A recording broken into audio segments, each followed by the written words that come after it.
We are thrilled to welcome back Evan Thomas, the New York Times bestselling author of Road to Surrender, Three Men and the Countdown to the End of World War II. Previously, Mr. Thomas came to Louisville to talk about his bestselling books, Ike's Bluff, President Eisenhower's Secret Battle to Save the World, and First, Sandra Day O'Connor. Evan Thomas is an author of 11 books. Thomas was a writer, correspondent, and editor for 33 years at Time and Newsweek, including 10 years, 1986 to 96, as Washington bureau chief at Newsweek, where at the time of his retirement in 2010, he was editor at large. He wrote more than 100 cover stories and in 1999 won a National Magazine Award. He wrote Newsweek's 50,000-word election specials in 1996, 2000, 2004, winner of a National Magazine Award, and 2008. He has appeared on many TV and radio talk shows, including Meet the Press and The Colbert Report, and has been a guest on PBS's Charlie Rose more than 40 times. The author of dozens of book reviews for the New York Times and the Washington Post, Thomas has taught writing and journalism at Harvard and Princeton, where from 2007 to 2014, he was the Ferris Professor of Journalism.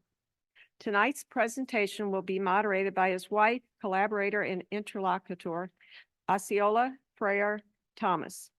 Ossie met her husband, Evan, at the University of Virginia Law School, where they were classmates.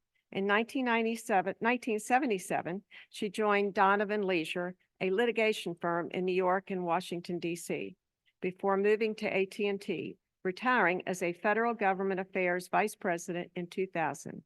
Since then, she has worked with Evan on his books as an editor and researcher. At the conclusion of tonight's presentation, there will be a short question and answer session. There are two microphones.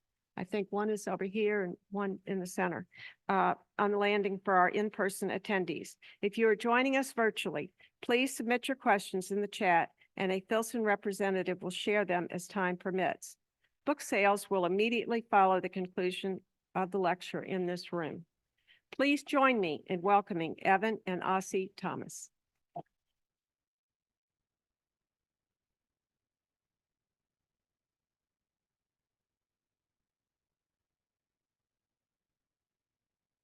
It's wonderful to be back in Louisville, at the Filson Society, your very pretty city. We picked the right time, even if it's raining, we picked the right time of the year to come here, this level. We're delighted to be here, and as Ann said, I have worked on, since retiring from AT&T, I've worked on 4 or 5 books, and this one is, can't call it a favorite, but it is one of the favorites, partly because it is a fast-paced, exciting story where if you know, well, you don't quite know what happens. You know the ending, but you don't know how we got there. And Evan does a beautiful job explaining that, and Nat Philbrick gave us my favorite blurb, which ends, "I challenge you not to read this book in a single setting." So, Evan, why did you write Road to Surrender? I grew up in the 1950s, like some of you, and I was scared of the atom bomb. I'm still scared of the atom bomb, maybe even more so given some recent headlines. I also had a personal connection. My father was a junior officer on a landing ship tank, an LST, that was scheduled to participate in the invasion of Japan. And he had been in Europe where he'd been at D-Day, and he was coming back through the US, coming to Jacksonville, Florida. And my mother, who was a brand new bride, was on her way down to meet him at the ship. And she wrote her mother, my grandmother, she wrote her mother and said, "I hope I get pregnant." And my grandmother wrote in her diary, "I hope she doesn't." Well, it's funny, but she wrote that, of course, because my grandmother was afraid that my father was not coming home. So in my household, we've always been grateful for the atom bomb. My sisters and I like to say we're here because of it. It's a more complicated story than that. And also, it is a more complicated story. I've always wondered, did we really have to drop that bomb? Did we have to drop 2 of them? So that's why I wrote the book. So Evan tells the story through 3 men. 2 are American and 1 is Japanese. So you're both on the American side, but you're also inside the Supreme War Council of the Japanese. And how did you choose these 3 characters? Well, first of all, I like to tell stories, history through characters because it helped bring it alive. And it's always hard to figure out which ones. We used to, when I worked for Newsweek, we used to joke about what we call the Russian novel problem. Real life is like a Russian novel. Too many characters, too many plots. Hard to know which to really pay attention to. The obvious character, of course, is Truman, President Truman. He's the decider.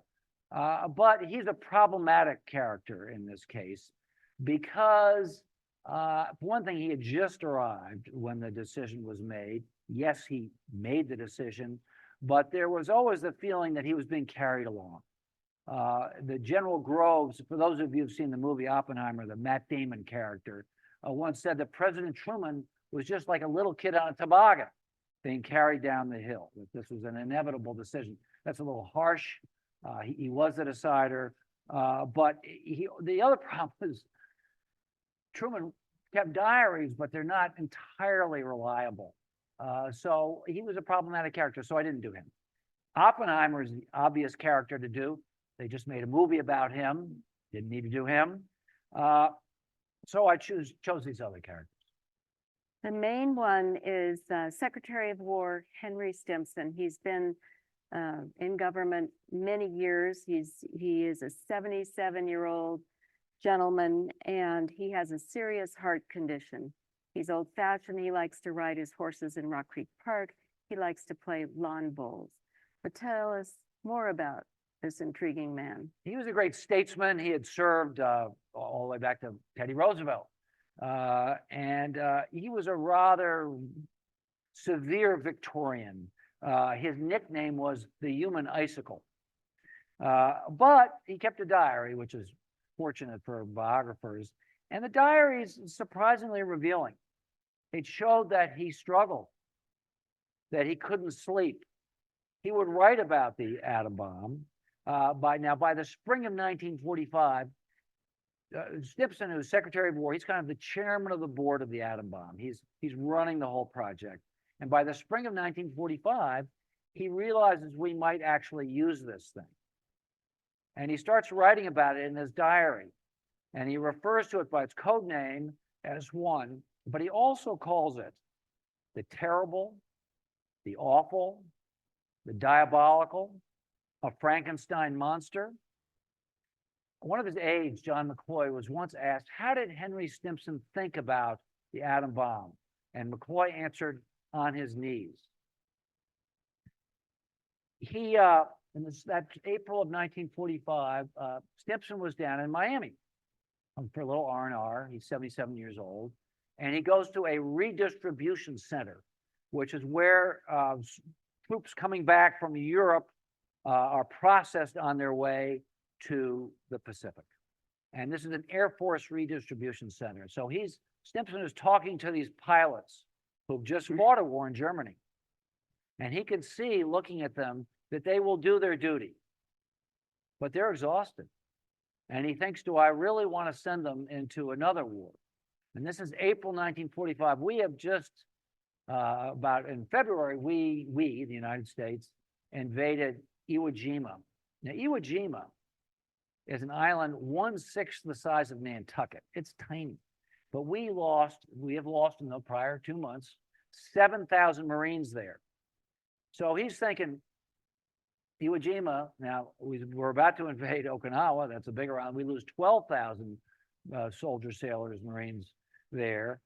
What's going to happen when we invade all of Japan, the entire island? He's got other things on his mind. On June 6th, he goes to see President Truman, and he says, at the time, the United States is firebombing Japan. This is before we used the atom bomb. And in March 10th, 1945, that March, We firebombed Tokyo and we burned 16 square miles. And we, the United States, kill almost 100,000 people, more people in 6 hours than in the entire history of warfare. And we are still firebombing Japanese cities, a total of 60 of them. And so the Secretary of War, Stimson, says to the president, he says, you know, I'm worried that we're going to look like the Nazis, that we're going to be accused of atrocities for killing all these civilians. And then he says, I'm also worried because I'm afraid if we burn all these cities, we won't have one left over to demonstrate the power of this new weapon. Think about it. Think about the irony of this. And Stimson writes in his diary, he writes, President Truman laughed. He laughed. Now think about that. What kind of laugh do you suppose that was? It wasn't a jolly laugh. It was a bitter, sad laugh of a couple of men who were stuck in an impossible position. Wars are easy to get into, they are hard to get out of. As they're thinking about using the atom bomb, which is a weapon that is brand new physics, never been used in war, do they even know what they had or how big the bomb is? So Oppenheimer, they have a meeting in June, and Oppenheimer's asked, how big a bomb is it? And he says it's estimated to be between 2 and 20 kilotons of TNT. Well, Hiroshima was 12 kilotons and Nagasaki was 20 kilotons. So on the high side of the estimate. And Oppenheimer's also asked, how many people will it kill? Will the bomb kill, the first bomb? And Oppenheimer estimated that it would kill 20,000. Well, actually it killed 70,000 right away and another 70,000 more slowly. These numbers are smaller than the firebombing, but the weapon, of course, is more horrific. And one thing I'll say is that Oppenheimer also said, when he's asked, could there be bigger bombs? He said that there's no upper limit on how big these can get. We'll talk about that a little bit later. They're talking about targets. And what did Truman say about the target? So on the night that Truman signs the order to drop the atom bomb, he writes in his diary, I have instructed the Secretary of War, Stimson, and he is in agreement that the bomb will be used against a purely military target, against soldiers and sailors, not women and children. Well, the bomb, the aim point of the bomb was a bridge in the middle of a city, largely made out of wood. And yes, 10,000 soldiers did die, but so did 60,000 civilians. And of course, since the men were off at war, most of them were women and children. So how was Truman just so off about the target? You know, I don't really know. History doesn't really know. Why would he write that entry? People would write diaries for lots of reasons. Sometimes they make stuff up. Sometimes they want to justify their behavior. Sometimes they just don't know. It's unclear how well he was briefed. We do know that that afternoon, President Truman spoke to Henry Stimson about Kyoto. Now, Kyoto was the ancient cultural capital of Japan. And it had been taken off the target list. It had been number 1 on the target list and had been taken off 3 times by Stimson and removed it from the target list. The last time, General Groves, who was running the Matt Damon figure in the movie, who was running the project, kept putting Kyoto back on the top of the target list because he wanted to make a big bang. And Stimson kept taking it off. And he finally goes to the president to get it taken off the list. So I think that Stimson and Truman felt that since they had saved Kyoto, they had done something virtuous to save women and children. I think that's how their thinking worked, but I can't make it up. I don't really know. So Japan is not yet surrendering, and the war goes on. And on July 25th, the order goes out to drop the bomb on each of 4 cities, Hiroshima, Kokura, Nagasaki, and Niigata. As bombs are made ready, they only have 2 bombs at that point, but as bombs are made ready, it goes from Secretary of War Stimson to General Tooey Spaatz. Who is he? The Tooey Spaatz was probably a figure you've never heard of. He ran the air war in Europe. He was the head of strategic bombing in Europe. And then his new job was to run the final assault on Japan, the final bombardment of Japan. He's a very low-key, I think, admirable figure. I like to think of World War II leaders, generals and admirals, as sort of 2 categories. They're the flashy, heroic ones like MacArthur, Admiral Halsey, Patton. And then there are the more cautious, low-key ones, less famous, Admiral Spruance, General Bradley, and General Eisenhower, actually. And it's, in my view, it's good that we had both kinds, both the damn the torpedoes, charge full ahead types, and also the more careful, cautious guys. And Spaatz was in this category, very low-key, very taciturn. He had sent an awful lot of men off to die. The casualty rate amongst airmen over Europe was greater than the casualty rate among Marines in the Pacific. Any of you have seen this new show, Masters of the Air? It's very gripping about this. So Spaatz gets this order to now drop the atom bomb, and it bothers him. It bothers him. All of this killing is getting to him. And how did he let off his steam? On the night in February 1945, when the U.S. Air Force and Britain, the RAF, bombed Dresden, famous firebombing of Dresden, which kills about 35,000 people. The next night, Tooey Spaatz blows $1,700 on a poker game. That's a third of his year's salary. And his assistant has to explain to Mrs. Spaatz how Tooey just blew a third of his year's salary on a poker game. But of course she understood. She understood the pressure he was under and what it was like for him night after night to send men to their death and kill so many civilians. So Spaatz said, you know, when he's told that he's to drop the bomb on Japan, he insists on a written order. He says, if I'm going to kill 100,000 people, I want to have it in writing. And they give him he puts the order in his wallet. He loses it when he takes a shower and his pants are taken to the cleaners. But he gets it back. So you all know the Hiroshima run is a mission perfect run. Its pilot is the Army Air Force's best pilot, Paul Tibbets and Enola Gay. And he does his run, he drops the bomb and comes back to Tinian. And then 3 days later, the second plane takes off with a second atomic bomb and it's headed for Japan. So tell us that story. Well, you know, they rehearse these things forever. The 509th Composite Group, which drops the atom bomb, has been practicing this for a year. Best planes, best pilots, best equipment, best everything.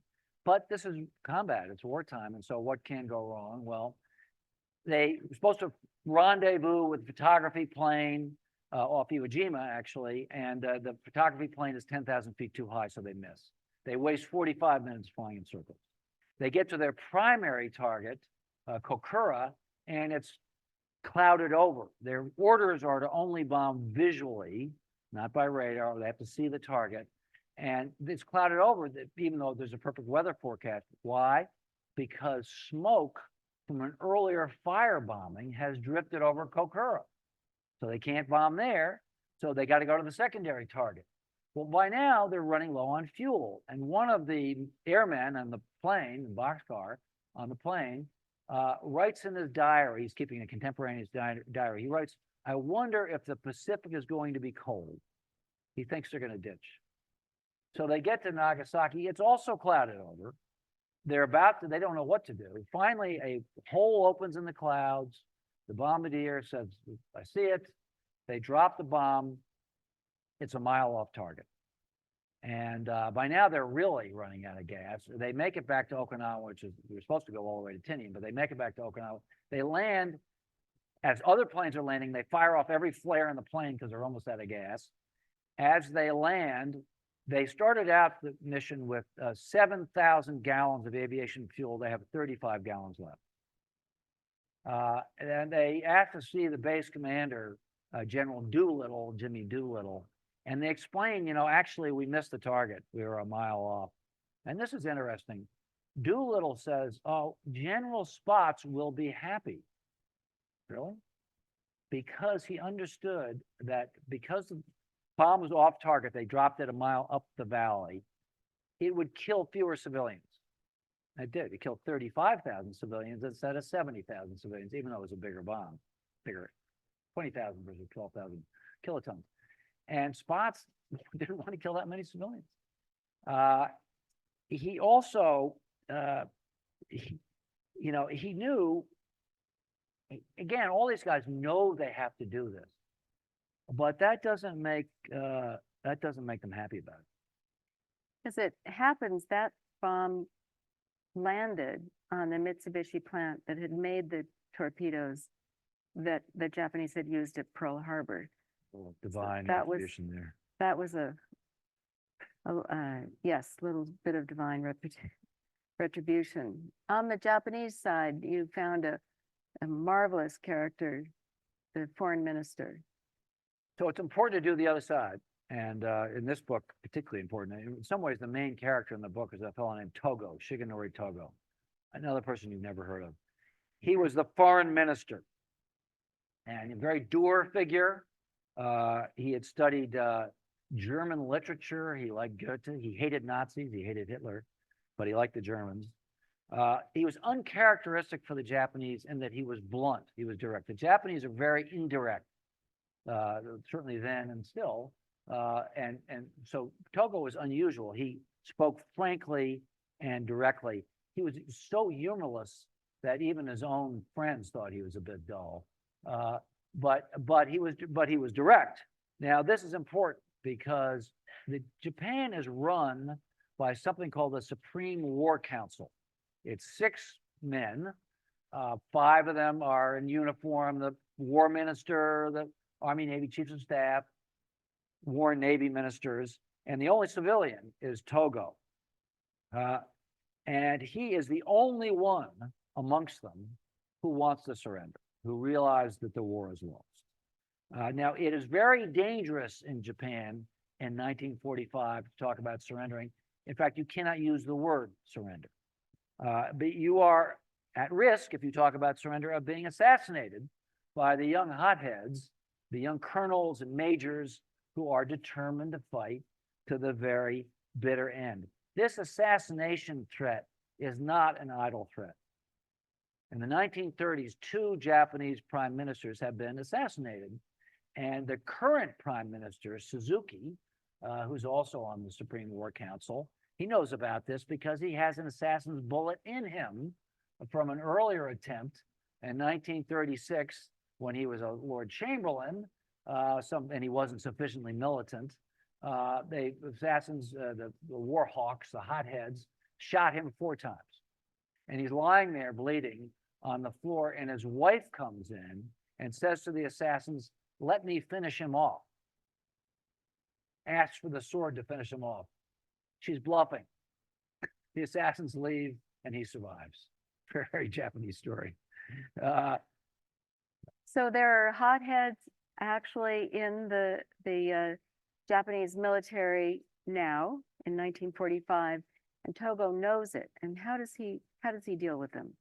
He gets the War Council. Normally, the War Council meets, as all government bodies do with all the aides. He throws them out of the room. He gets them to meet in secret, so you won't have all those annoying colonels and majors around who might kill you, who want to fight to the bitter end. And they can almost have an honest conversation. I say almost, but not really, because the pressure is so much on them to fight to the end. They to show you how crazy this was. I mean, it's hard to imagine what they're really thinking. But on the day that we bombed Nagasaki, the second bomb, this is the second bomb, the War Council is meeting. And they get word, the War Council gets word that Nagasaki has just been hit by another Hiroshima-style bomb.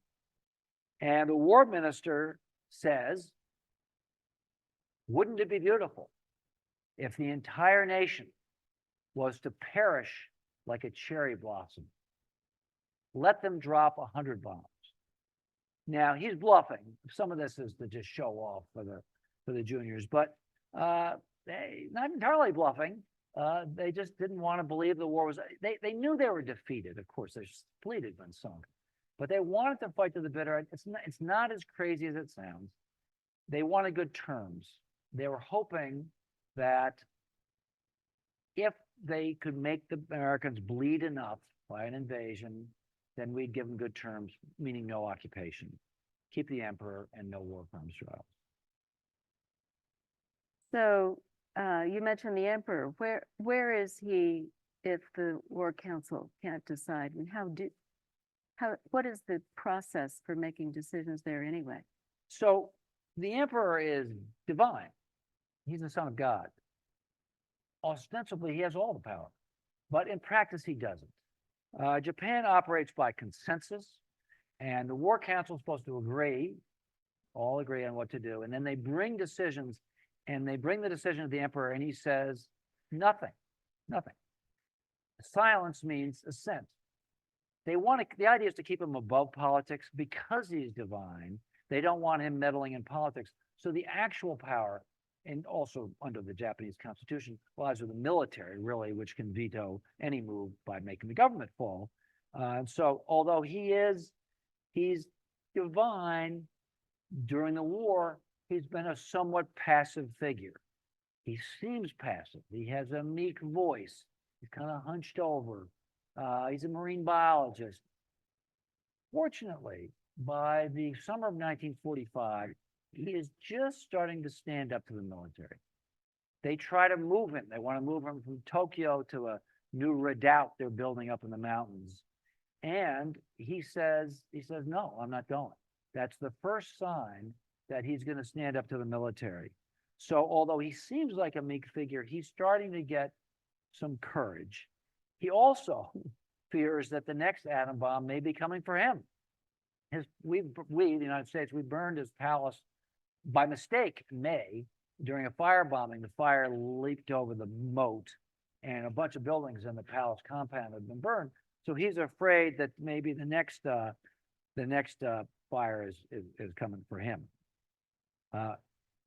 So finally, he does stand up. He gets all the generals and he gets the Supreme War Council into his shelter, and he says, and there's a very dramatic scene in there that's hot and the mosquitoes are buzzing around, and the emperor says, I agree with Togo. I agree with the foreign minister. We need to surrender.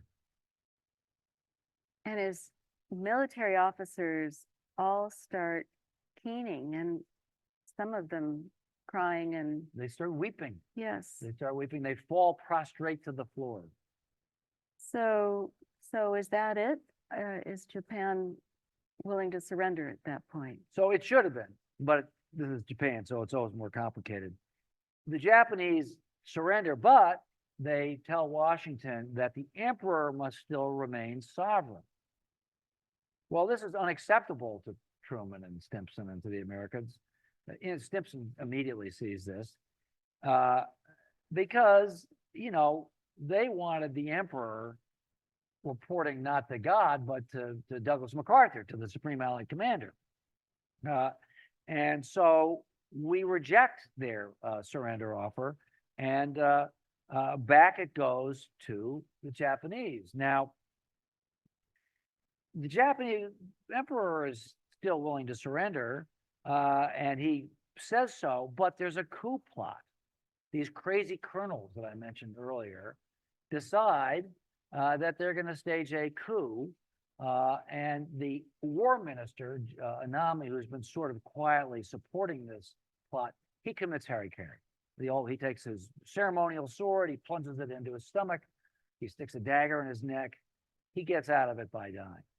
But his underlings, including his son and his brother-in-law, I guess, they go to the head of the Imperial Guard and they kill him. And they assassinate his brother by chopping his head off. And then they forge orders giving them control of the palace. So on the night before they're supposed to surrender, there are soldiers running to the palace.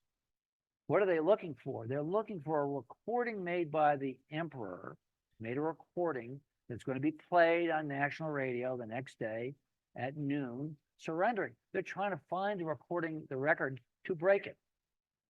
And they can't find it because it's been hidden in a room reserved for the ladies in waiting to the empress. So they never find the record. Finally, the chief coup plotter shoots himself. And that really is it. That finally is the end. That record then is played in the morning throughout Japan, and people are hearing the emperor's voice, many for the first time. Most people don't know that we were preparing. We by then are expecting the third bomb to drop it on Tokyo.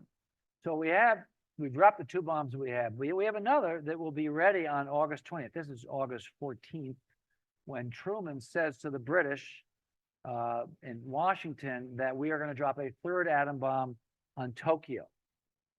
Now, they're not going to try to kill the emperor. They're not on the palace. It's going to be dropped in what they call the scare radius. The scare radius, meaning close enough so that the government can see the flash and hear the boom, but they're going to drop it in an already burned out area of Japan. There was a little bit of talk of dropping it in the Tokyo harbor, which fortunately they did not do that because it would have created an atomic tidal wave. But that's how close they came. They were within 5 days of using a 3rd bomb. So then the surrender does happen, and what happens to the 3 characters? Togo, my hero, is sentenced as a war criminal. He gets 20 years in prison at the war crimes trials. He gets 20 years in prison, even though he's saved millions of lives, because he was in the cabinet before Pearl Harbor, and that's deemed to be sufficiently warlike, so that they sentenced him to prison. Interestingly, he dies a pretty happy man. He dies in prison.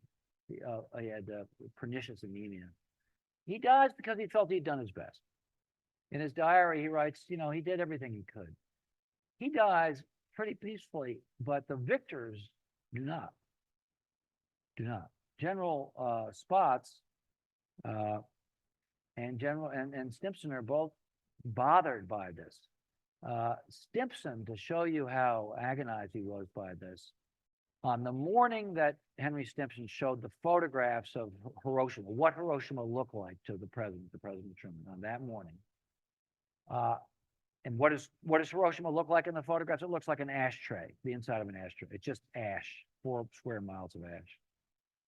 Stimson has a heart attack, a small heart attack, and maybe a coincidence. He's 77 years old, maybe a coincidence, but I don't think so.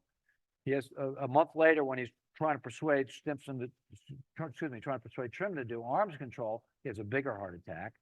He never recovers. He dies in 1950. He's a sad man who feels some guilt. Spaatz himself, he becomes head of the Air Force. He retires. He goes hunting with his buddies. He never takes a gun. He only takes binoculars. And his granddaughter told me that at the end of his life, he is racked by guilt. He moans. He can't sleep. He moans. And he says to her right before he dies, I feel guilty about what we had done. I hope we never use another one of these damn things. We've painted a picture, and all of you know in any event just how terrible these weapons are, and yet should they have felt guilty? No. They saved millions of lives. I know this seems perverse, but do the math. If we had invaded, and Truman had authorized an invasion, we had 700,000 men ready to hit southern Kyushu on November 1st, 1945. The Japanese had waiting for us over 1 million men. Normally in World War II, in an amphibious invasion, the invader is supposed to have a 2-to-1 advantage. This is less than 1-to-1, or 3-to-1 advantage. This is less than 1-to-1. The Japanese had waiting for us 7,000 kamikaze planes. We forecasted 200. I mentioned my father was on an LST. We forecasted 200 LSTs would be sunk in the first afternoon. So hundreds of thousands of American soldiers are going to get killed, not to mention millions of Japanese who are going to die in caves. And then, okay, let's imagine they don't invade. We blockade them. They're going to starve to death. The Japanese were down to 1,500 calories or 500 calories a day, 500 calories a person by that summer. There's going to be a massive famine by, say, Christmas. With famine comes disease, civil war. The Russians are champing at the bit to get in here. Imagine Japan cut in half like Korea, northern Japan being Russian, southern Japan being in favor of the West. So, and it's not just Japanese and Americans. You remember, Japan has occupied much of Asia, much of China, a third of China, and all of Southeast Asia. People are dying because the occupation is so brutal. The Japanese are such brutal occupiers that people are dying in Asia at the rate of 250,000 a month. So by ending the war, we stopped that. And the ships arrived from the United States full of food. And so, you know, the dying stopped. So we killed about 200,000 people with those bombs. We saved millions. It's a very brutal kind of arithmetic. Nobody feels good about it, but those are the facts. You said you had wondered if we could have done a demonstration. They did talk about it briefly, and I often get asked this. They did talk about it, but they said it was a brief conversation because they said, okay, one thing, we only had 2 bombs. We tested one, we had 2 bombs. If we pick a desert island and tell the Japanese, watch this demonstration, what's to stop the Japanese from shooting down the plane? What if the Japanese put prisoners of war at the target site, which they were fully capable of doing? What if the bomb is a dud? We weren't absolutely sure it was going to go off. What if it doesn't make that big a bang? So it took them about 15 minutes to discuss this and to rule it out. Oppenheimer had said himself that it would be like a giant firecracker doing little damage. Yeah, an airburst makes a hell of a flash, but it doesn't actually leave that big a ditch. So there are lessons here. Yeah, I mean, this is a book about moral ambiguity, as I think I've been talking about hard decisions and how hard it was, and I hope, and I feel, and I hope the readers are sympathetic with this pressure that these guys were under. But there's no ambiguity about this. We can never use these weapons again.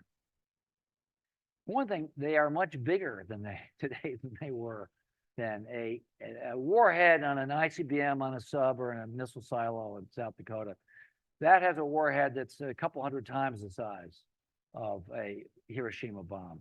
You know, in megatons, not kilotons. And so a all-out nuclear exchange, you know, as you've all read, is the end of the world. There are tactical weapons, which still are radioactive and kill an awful lot of people. And there's the risk of escalation. In 1945, we're the only people who had the bomb. Now 9 countries have nuclear weapons. And anybody we use the weapon against, it's likely to have their own weapon. So we are in a place that we weren't in 1945. You know, it's a bit of a scary time. I just hope the people who are making these decisions, we haven't even mentioned cyber war. You know, let us hope that the people in charge are as wise as Stimson and Spaatz and Togo. Thank you.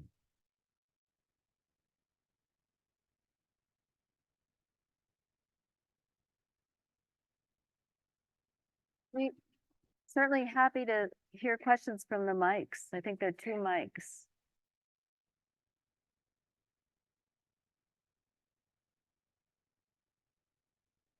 That the Japanese soldiers had gratuitously slaughtered thousands and thousands of times more innocent civilians and prisoners of war than those bombs killed in the Pacific? We did know a lot. You know, actually, America was aware of atrocities. Well, in I Japan. mean, I'm talking about now. when the Bleeding Heart liberals talking about those terrible bombs, did they know that the Japanese soldiers had created more havoc and done gratuitously more harm than those bombs ever did? I mean, most people don't know about that. Well, I think, I don't know. A lot of people are aware that the Japanese were pretty brutal conquerors. You just have to watch TV to see that. Yeah. And at the time, people, it's interesting. There's not much remorse about the bombs at the time because people knew about the Bataan Death March. They Yes. knew about the rape of Yes, of yeah, but Nanking. people talk about the bombs. A lot of people that go after America and talk about the terrible thing of the bombs, how can they say that without Well- remembering the terrible things that had been done by the Japanese that were worse by far? They need to read my book.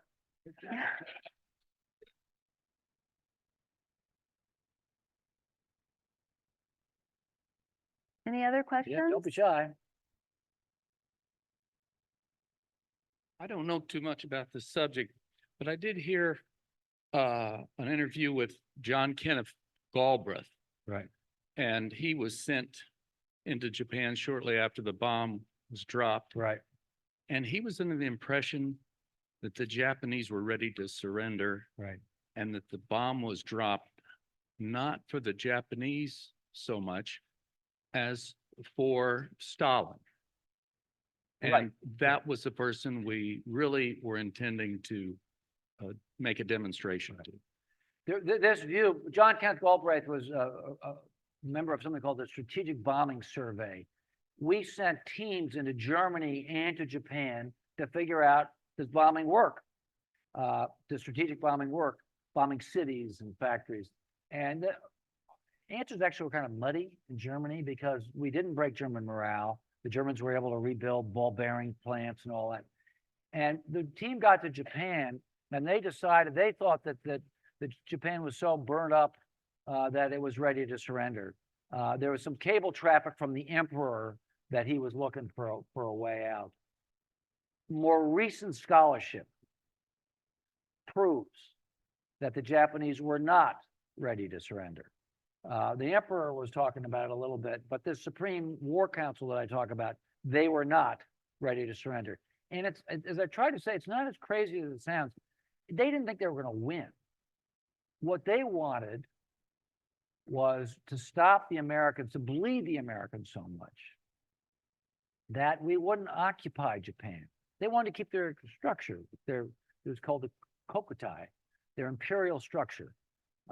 And they thought that they could, if they hurt us enough, we'd say, okay, you can keep the emperor and you can keep your country. And also no war crimes trials, because they didn't want to hang for war crimes. Most of them did hang for war crimes, as it turned out.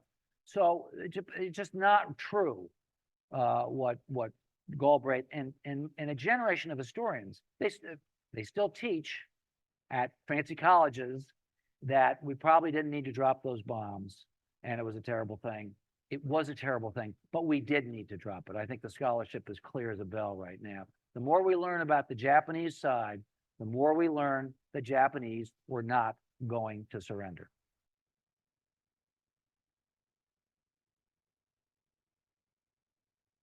Thank you for joining us today. I have a quick question kind of following up on that. What was the public sentiment in Japan regarding the war at that point? You kind of talked about Yeah. the war council and the emperor's position. Sure.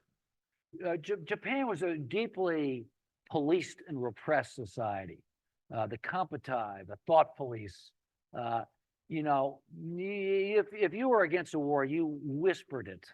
But interestingly, the secret police, the thought police, were starting to pick up a little bit of graffiti on buildings that the emperor was to blame. And in the palace, for the first time, they were starting to worry a little bit about an uprising, about a revolution.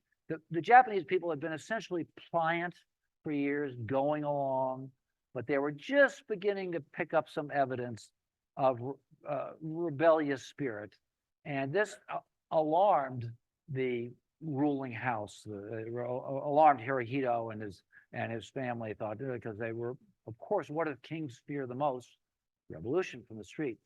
I don't know how serious that revolutionary muttering was. The Japanese were still pretty repressed. One sign of this is that this incredible scene. when the emperor gives his speech, surrendering, and he says, it's quite a speech. The emperor says, the war is not going quite as well as expected. Not necessarily to our advantage. Yes, I'm sorry, not necessarily to our advantage. And he says, we must bear the unbearable, endure the unendurable.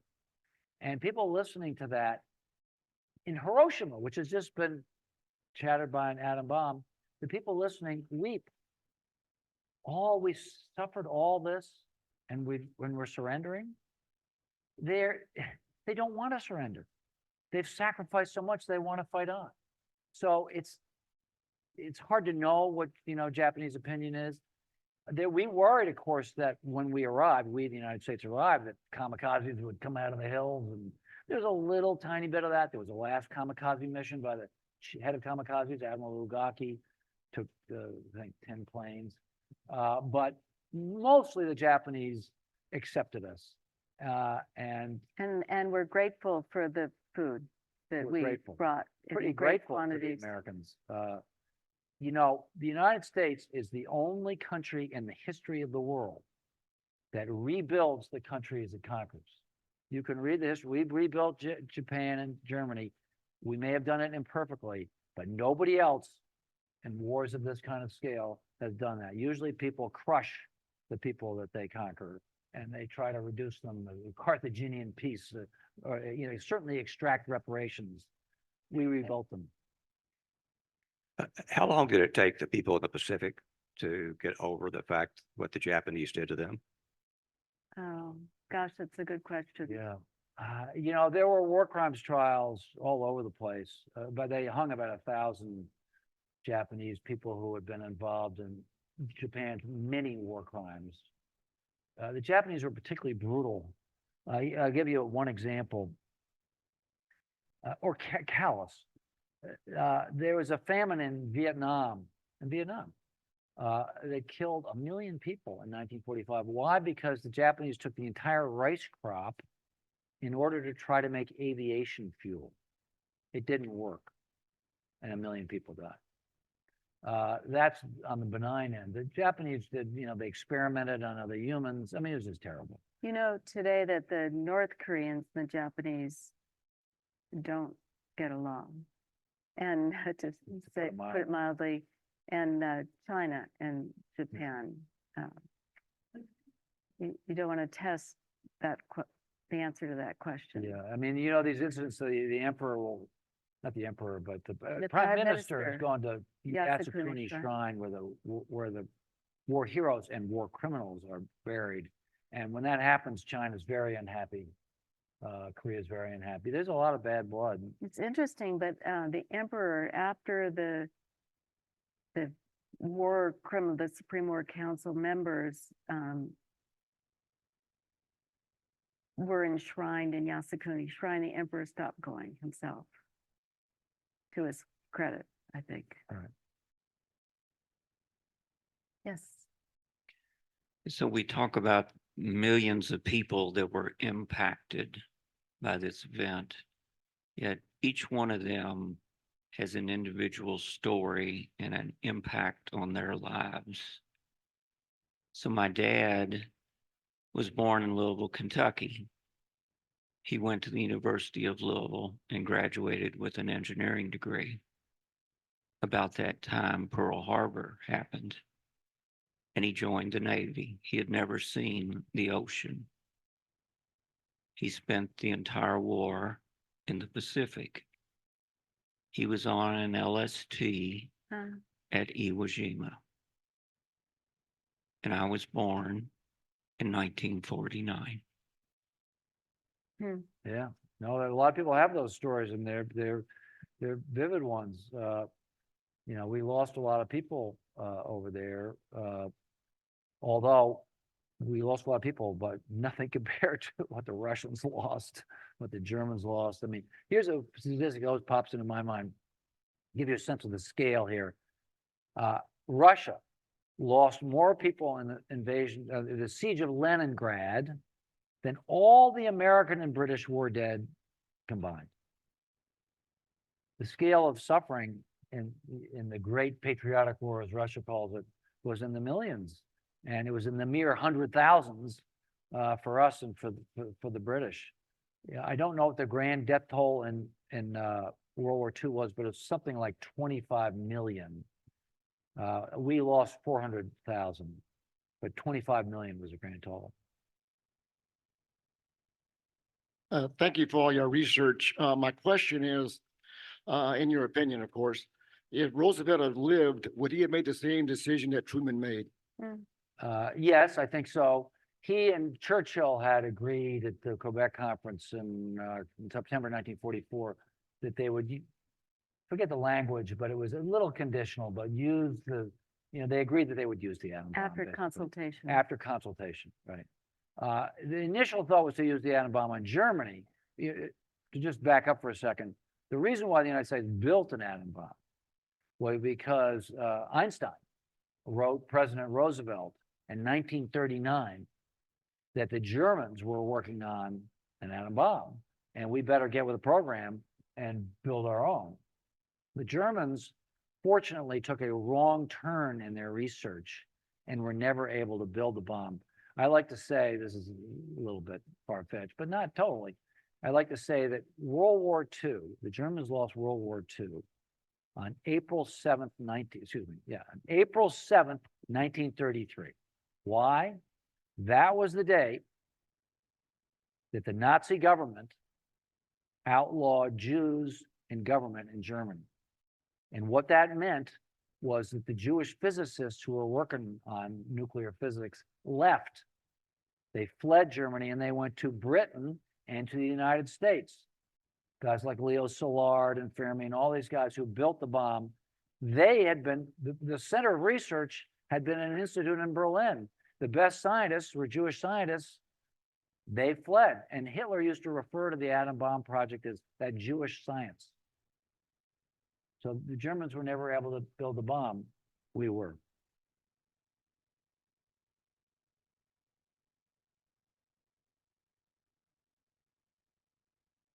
Anybody else? Here's one. By dropping the bomb in 1945, now almost 80 years later, how do you respond to the argument that perhaps doing so with the shock and the horror of it had a deterrent effect over the last 80 years?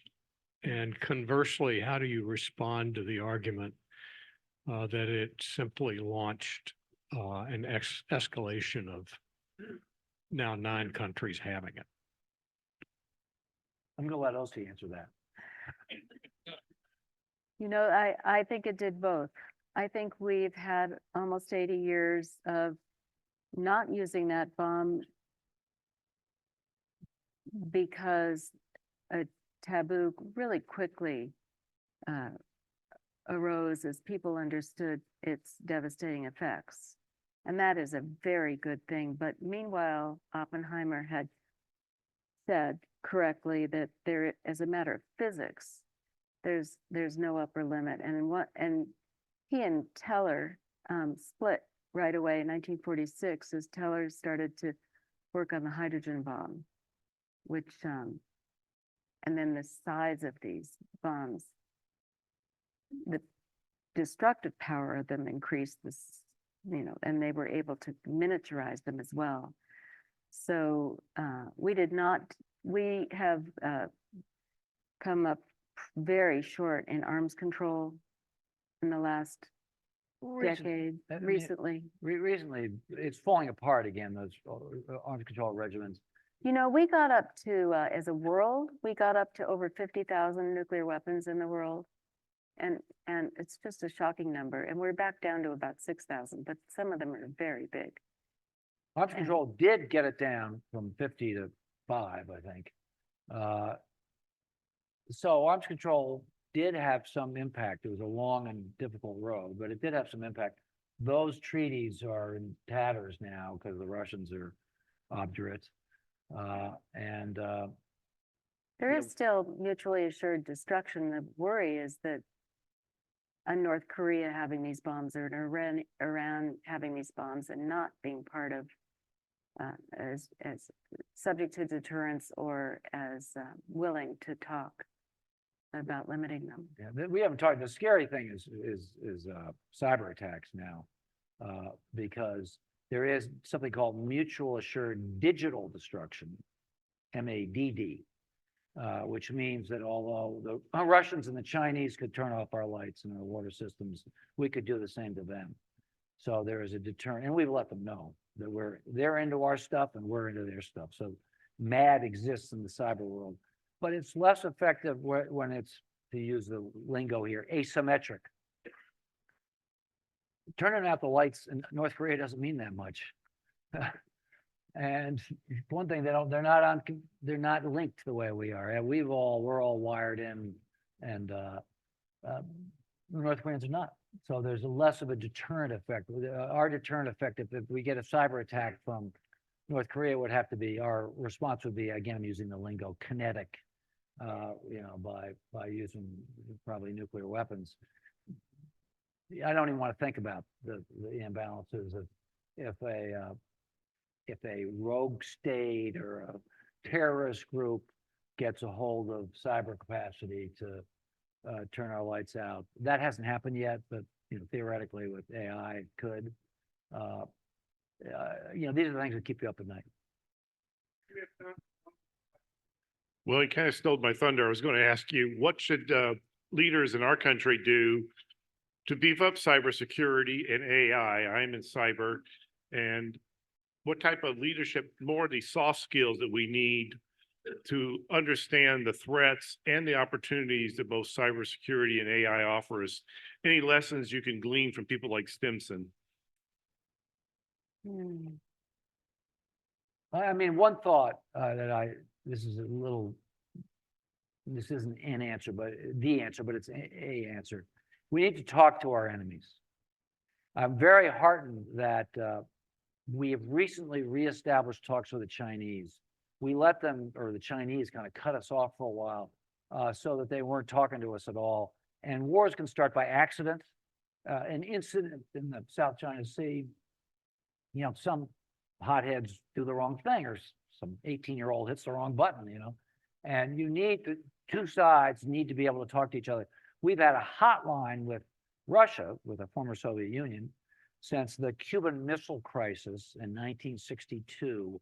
There's a great scene where we've cooked a secret deal with Russia. The Cuban Missile Crisis, the Russians put missiles into Cuba, and we want to get them out. And we do a secret deal that if we take our missiles out of Turkey and Italy, Russia will take its missiles out of Cuba. This was negotiated by Bobby Kennedy with the Russian ambassador. They're sending the deal back to Moscow. How do they do it? They call Western Union. And a guy comes along on a bicycle, and they hand him the telegram, and they hope that he doesn't stop to get a Coca-Cola or see his girlfriend. And so after that, they put in the hotline, which was a teletype machine, so that we could talk to the Kremlin to deconflict and diffuse these things. So it's a good sign that we have recently reestablished communications with the Chinese to be talking to them so we don't start a war by accident. You want to, as Churchill said, jaw is better than war. You always want to be talking to them. Negotiations, arms control treaties, just keep talking to the other side. Evan Thomas, O.C. Thomas, thank you both so much. Thank you.